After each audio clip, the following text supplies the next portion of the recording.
Beep বর্তমান সময়ে আলোচনার কেন্দ্রমুখে যে অ্যাপসটি রয়েছে সেই অ্যাপসটির নাম হচ্ছে বিপ এবং এই অ্যাপসটি মূলত ইউজ করা হয় কারোর সাথে টেক্সট মেসেজিং করতে অথবা অডিও এবং ভিডিও কনভারসেশনের কাজে। কিন্তু সবাই এই অ্যাপসটির প্রতি এতটা কেন ঝুঁকছে? আমরা এমনটা সোশ্যাল মিডিয়াতে দেখতে পারি যে অনেকেই বলছে আপনারা হোয়াটসঅ্যাপ এবং ইমো এগুলো বাতিল করুন এবং বিপ অ্যাপসটিকে ইনস্টল করে ইউজ করুন। কিন্তু কেন? আজকের ভিডিওতে আপনারা সেটির আনসার পাবেন। তো সম্পূর্ণ ভিডিওটি স্কিপ না করে দেখতে থাকুন। সম্পূর্ণ ভিডিও জুড়ে আপনাদের সাথে আছে আমি শ্রাবণ, আর আপনারা দেখছেন আমার টেক ইউটিউব চ্যানেল শ্রাবণ টেক।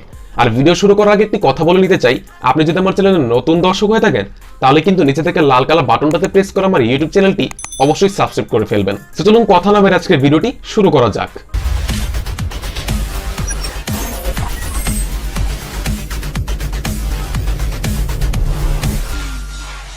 ওকে, সো ফিরে আসলাম ইন্ট্রোর পর। ভিডিও শুরুতে যেটি বলছিলাম, অ্যাপসটিকে মূলত ইউজ করা হয় সামাজিক যোগাযোগ মাধ্যম হিসেবে। আপনি আপনার ফ্রেন্ডের সাথে ভিডিও কলে কথা বলতে পারেন, অডিও কলে কথা বলতে পারেন, ইভেন তার সাথে মেসেঞ্জারের মতো টেক্সট মেসেজও করতে পারেন এই বিপ অ্যাপসটির মাধ্যমে। কিন্তু সবাই এটিতে কেন ঝুঁকছে? যেহেতু এই কাজগুলো আপনারা ইমো এবং হোয়াটসঅ্যাপও সেম ভাবে করতে পারেন, তা মানুষ কেন এই অ্যাপটিকে ইনস্টল করছে? তার পিছনে মূল কারণ হচ্ছে আপনি যখনই ইমোতে ঢুকবেন তখনই আপনারা দেখতে পাবেন বিরক্তিকর পরিমাণে অ্যাড। এত পরিমাণে অ্যাড শো করবে আপনার সামনে যে আপনি বিরক্ত হয়ে কারোর সাথে টেক্সট মেসেজিং কি করবেন, কলে কথা কি বলবেন, আপনার কিচ্ছু করতে ইচ্ছে করবে না। সো যার ফলে স্বভাবত একজন গ্রাহক কিন্তু খুবই বিরক্ত বোধ করে থাকে ইমো অ্যাপসটির প্রতি বর্তমান সময়ে। আগে কিন্তু এমনটা হতো না, কিন্তু কিছুদিন যাবত খুব বেশি যন্ত্রণা দিচ্ছে ইমো অ্যাপসে বিরক্তিকর অ্যাডস গুলো, এবং তার ফলে কিন্তু মূলত সবাই এখন বিপ অ্যাপসটির প্রতি ঝুঁকছে। আমি নিজেও পার্সোনালি বিপ অ্যাপসটিকে ইউজ করেছি কিছুদিন, এবং সেটাতে আমি একটি এডও দেখতে পারিনি। সো স্বভাবতই যেহেতু ইমো এবং হোয়াটসঅ্যাপের কাজগুলো বিপ অ্যাপসটিতে আপনারা করতে পারছেন কোনো প্রকার অ্যাডের ঝামেলা ছাড়াই, তার ফলে কিন্তু মূলত সবাই অ্যাপসটিতে ঝুঁকছে এবং সেই অ্যাপসগুলোকে বর্জন করছে। তার থেকে বড় একটি সমস্যার কথা হচ্ছে ইমো অ্যাপসটির মধ্যে যে সকল অ্যাড শো করছে মাঝে মধ্যে সেগুলো 18+ এডও এসে পড়ে থাকে, যার ফলে কিন্তু আমরা আমাদের ফ্যামিলির সামনে অ্যাপসগুলো বর্তমানে ইউজও করতে পারছি না। এখন আসা যাক বিপ অ্যাপসের মধ্যে কি কি অসুবিধা আছে। সো অসুবিধার কথাগুলো বলতে গেলে আমি প্রথমেই বলবো যে বিপ অ্যাপসের মধ্যে আমি এখন পর্যন্ত কোনো প্রকার প্রবলেম পাইনি, এবং যতবার আমি ভিডিও কল এবং অডিও কলে কথা বলেছি কোনো প্রকার অ্যাড আমার সামনে শো হয়নি।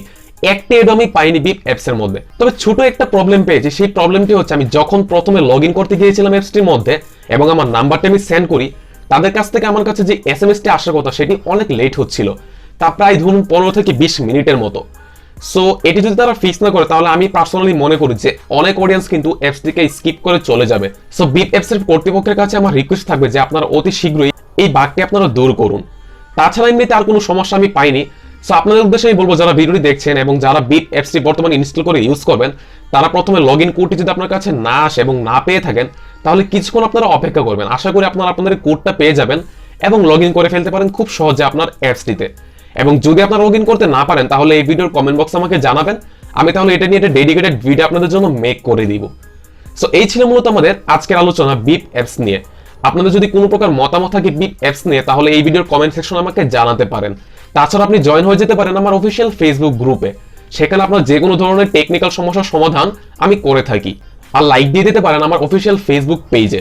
সো সবাই ভালো থাকবেন, সুস্থ থাকবেন। আপনার সাথে দেখা হবে পরবর্তীতে নতুন কোনো একটি ভিডিও নিয়ে, নতুন কোনো একটি আলোচনায়। এই কামনা করে আজকে ভিডিওটি আমি শেষ করছি। আল্লাহ হাফেজ।